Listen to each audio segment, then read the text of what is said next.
NASA loses contact with Voyager-2, Euclid's first images, and finally, the Ring Nebula from JWST. All this and more in this week's Space Bites. Even though they were launched in 1977, the Voyager spacecraft are still going and going. They are running out of electricity, and eventually they will lose so much power that they'll go offline, and that'll be that. And that's about a decade from now. But still, just to think that these spacecraft have been flying for close to 50 years now, and still we can communicate with them and learn more about the outer solar system. Unfortunately, NASA lost contact with Voyager-2 just a couple of days ago. They were doing regular, routine check-ins with the spacecraft with the Deep Space Network. These are the gigantic radio antenna that NASA has to be able to communicate with spacecraft across the solar system. And they sent a series of commands to the spacecraft, and one of these was, please change the orientation of your antenna 2 degrees away from Earth. And so at that point, the spacecraft turned away from Earth, and it was no longer able to receive or transmit communications to and from Earth. Effectively, NASA and Voyager-2 are talking past each other, which isn't going to be great. But don't worry.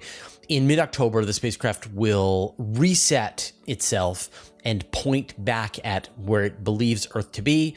This will allow NASA to reestablish communication, and everything will go on as it was before. NASA was able to confirm that they were able to detect the carrier wave signal of the spacecraft, just not to be able to communicate with it. So they know it's doing fine, still out there, it's not going anywhere, and hopefully it will return communications in mid-October.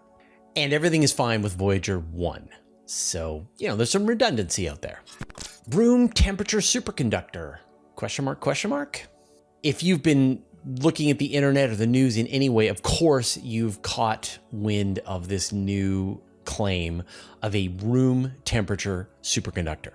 And there was a series of papers that were released onto arXiv by a team of Korean researchers over a couple of days. And the claim is that they had developed a new kind of material called LK99, and it is a room temperature superconductor. And this is the holy grail of materials science.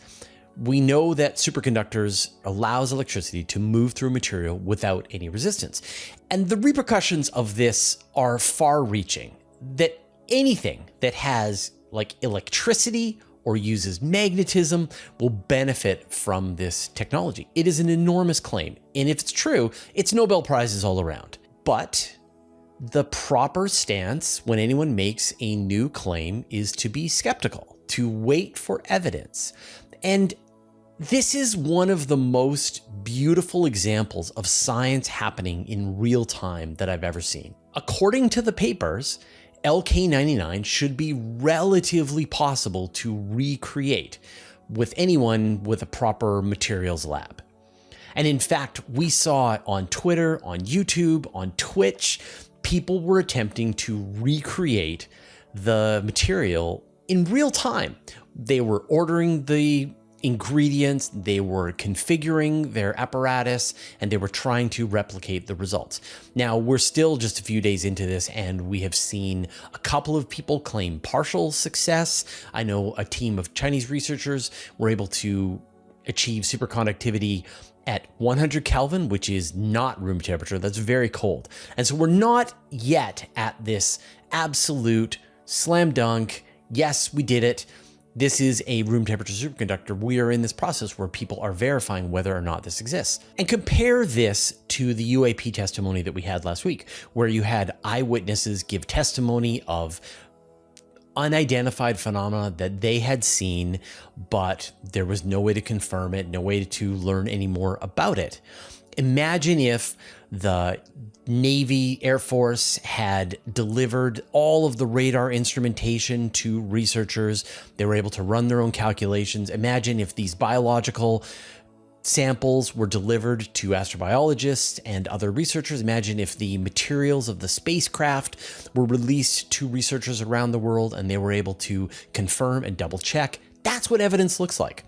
And the proper approach, even with this superconductor, is to be skeptical, to say, that's a big claim, prove it. And the proof is going to come from other experimenters who try to replicate the results. And the more people are able to replicate the results, the more we can say, yes, this is the real thing. And I'm really excited. Like, I so want this to be true, but I need to manage my expectations. And right now, I am skeptical, but hopeful. We did an interview last week with some folks who could really use a superconductor. And of course, this was a conversation about an electromagnetic launch system that would use superconducting coils to send a spacecraft into orbit with electricity alone. A room temperature superconductor would dramatically change the physics involved to do this. So listen to the interview that was done before the announcement of this superconductor announcement. And so you can sort of hear the potential for a superconductor, and actually followed up with the researchers on this. And they said that they are also skeptical about whether or not this is true, but hopeful. Euclid's first images. The European Space Agency's Euclid mission has made the journey from the Earth to the Earth-Sun L2 Lagrange point. And of course, this is the spot where JWST and the Gaia mission are waiting to greet it to begin its work in developing a gigantic map of the cosmos. And the Euclid mission has been in development for over a decade, and its purpose is to map out as much of the cosmos as it can in 3 dimensions.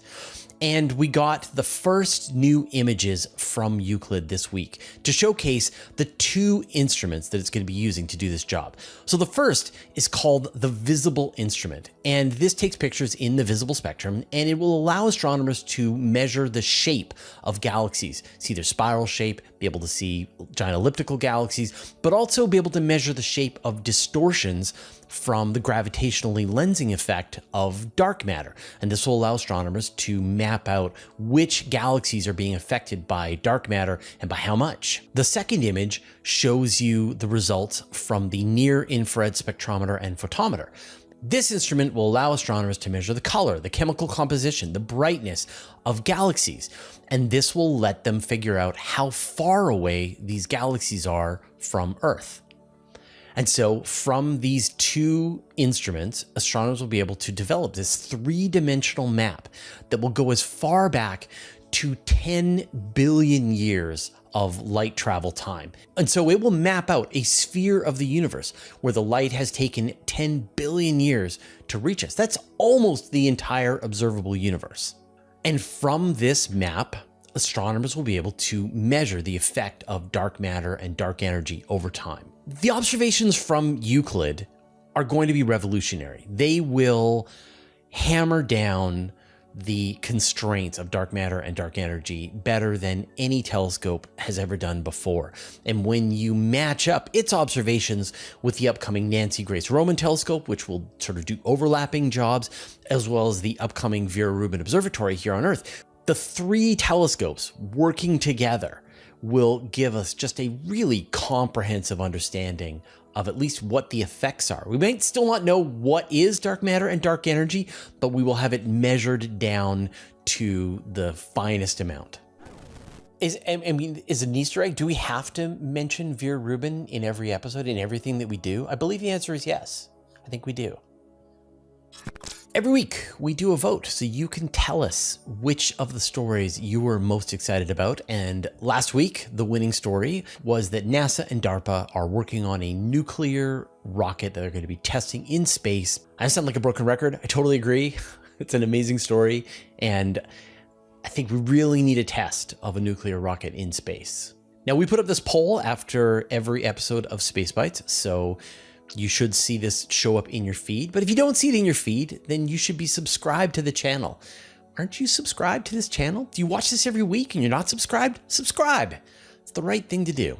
We're also doing another poll between all of the cool images that have come from JWST over the last year. We're into the semifinals now, and so you can still influence who's going to go into the final round. What is the best picture taken by JWST last year? And I know that's an impossible question to ask, which is awesome. So choose. Does the Milky Way's supermassive black hole have a companion? We know that there is a supermassive black hole at the heart of the Milky Way. It has 4.1 million times the mass of the sun.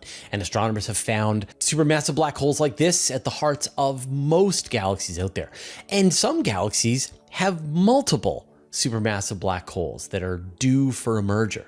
And so the question is there another supermassive black hole orbiting around the Milky Way? And one class of black holes that astronomers haven't been able to really pin down yet are the intermediate mass black holes. So you know we have the stellar mass black holes, the ones where a star many times the mass of our sun explodes and leaves behind a remnant that is dozens of times the mass of the sun. And then we have the supermassive black holes, the ones that are millions or even billions of times the mass of the sun. But are there any in between, ones that have thousands of times the mass of the sun? They should be out there, but where are they? So astronomers have been watching the movement of a star that comes extremely close to the Milky Way's black hole called SO2. It comes within 120 astronomical units of the black hole with each orbit. And astronomers have been watching the motion of this star for about 20 years. And so they've been looking for any kind of variation in the movement of the star that could come from the gravitational influence of a nearby black hole. Unfortunately, they didn't find one. But they were able to put constraints. And so if there is an intermediate mass black hole that is within the orbit of SO2, then it would be at maximum 400 times the mass of the sun. And if there's one that's outside the orbit of SO2, out to about say 4,000 astronomical units, then it could be about 10,000 times the mass of the sun. But no concrete discovery of a companion black hole at the heart of the Milky Way. Sometimes a non-result is interesting science. PLATO could be the most successful planet hunter ever. Just a quick update on a spacecraft that I'm really excited about. I'll pretty soon start just name dropping this spacecraft in every single episode of Space Bites that we do, whether or not it's warranted or not. And that's PLATO, the Planetary Oscillations of Transits and Stars. And PLATO is kind of like a scaled up version of NASA's TESS spacecraft. So TESS is watching thousands of stars that are close to the solar system, looking for any of them to dim slightly as a planet passes in front. And hopefully TESS will find a lot of the closest planets to the solar system. PLATO will be scanning 245,000 main sequence stars in our galactic neighborhood and doing the same thing, looking for these transits as planets pass in front. And it's estimated that it will find tens of thousands of exoplanets, which would put it well up to the #1 planet hunting telescope out there. It should find 500 Earth-sized exoplanets and probably a dozen in the habitable zone around sun-like stars. And so one of the big questions that I get all the time is like, when will we know of another Earth? Or at least another Earth-sized world in the habitable zone around a sun-like star. And right now we don't know of any. There's a possibility that TESS could find one of them. But if I was to bet on which telescope will give us that result, it's going to be the PLATO mission. And it launches in 2026. So just a couple of years away, and hopefully we'll find that other Earth. Not there's life there, just that there could be liquid water on the surface of the planet that's orbiting the star. If you like the work that we do and you want to support a truly independent space journalism enterprise, why don't you consider joining our Patreon? And I had another interview with one of the patrons a couple of days ago, and they were sort of like doing the math in their mind of like, how does Universe Today compare to a print magazine? And so we release about 100 articles a month about space and astronomy. We do probably a dozen, if not more, videos, podcasts, all of the other information that we do across social media. We are a news machine about space and astronomy, and the news is current, up to date. And we don't put any of this behind a paywall. That if you can support us, then you're enabling us to provide this content as widely as possible so people can educate themselves about space and astronomy, however, no matter where they live, no matter what they do. So if you want to participate, join our Patreon. Go to patreon.com/universetoday. Time for some more images from JWST. So first up, we've got 2 images of moons here in the solar system, thanks to JWST. First, let's look at Ganymede, which is of course the largest moon in the solar system. It is the largest moon orbiting Jupiter. And it is so big and so massive that it has its own internal dynamo. It has a magnetosphere. Astronomers looked at Ganymede with JWST, and they were able to see the presence of hydrogen peroxide, which is this sort of orangish yellow glow around the poles of the moon. The hydrogen peroxide is created as charged particles from Jupiter, from the sun, are hitting the surface of Ganymede. They are breaking apart molecules and creating hydrogen peroxide. But then these molecules are being guided by the magnetosphere to the polar regions. And so they're able to track the presence and location of the magnetosphere at Ganymede using JWST. And then the other image is of Io, which is the closest large moon to Jupiter. Because of how close Io is to Jupiter, it is under enormous tidal flexing. And this causes volcanoes to erupt across the surface of this moon. And in this image of Io, you can see sort of the hot spots where there are active volcanoes on Io, but you can also see the presence of sulfuric oxide, which is one of the byproducts of volcanism. And so for the first time, astronomers were able to directly connect the presence of the volcanic gases with actual eruptions on the surface of Io. And now an image of the Ring Nebula from JWST.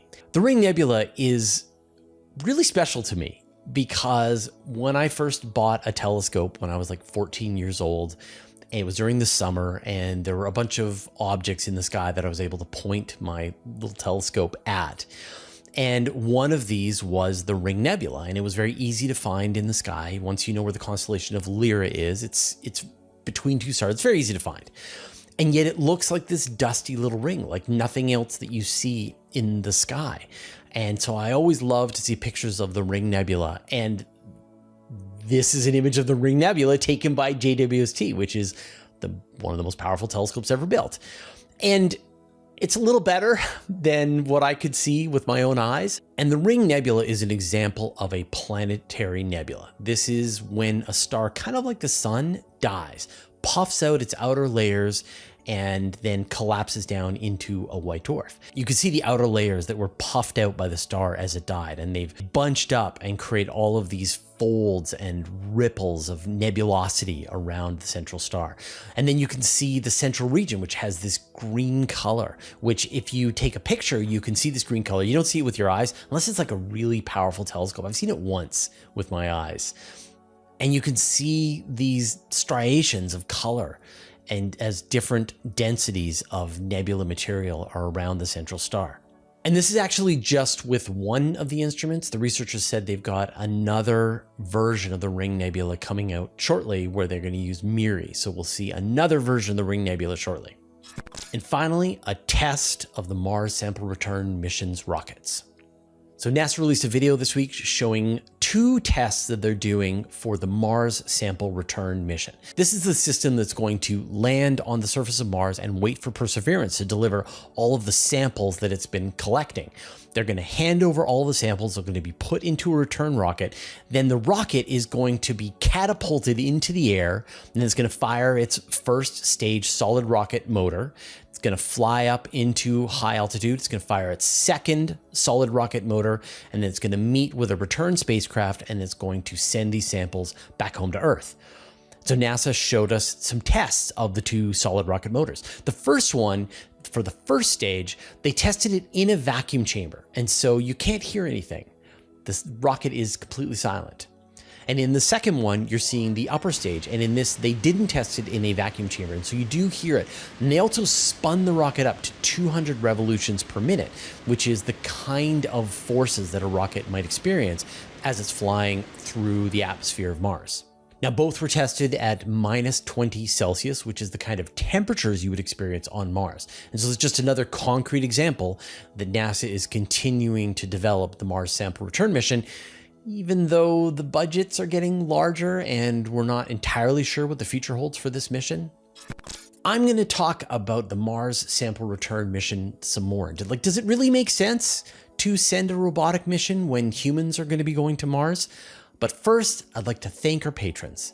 Thanks to Joel Yancey, Antonio Lofilara, Dustin Cable, Just Paul Davis, Vlad Shiplin, Jay Dennis, David Giltonen, Modso, George, Jeremy Mattern, Jordan Young, Tim Whalen, Dave Veribov, Andrew Gross, and Josh Schultz who support us at the Master of the Universe level.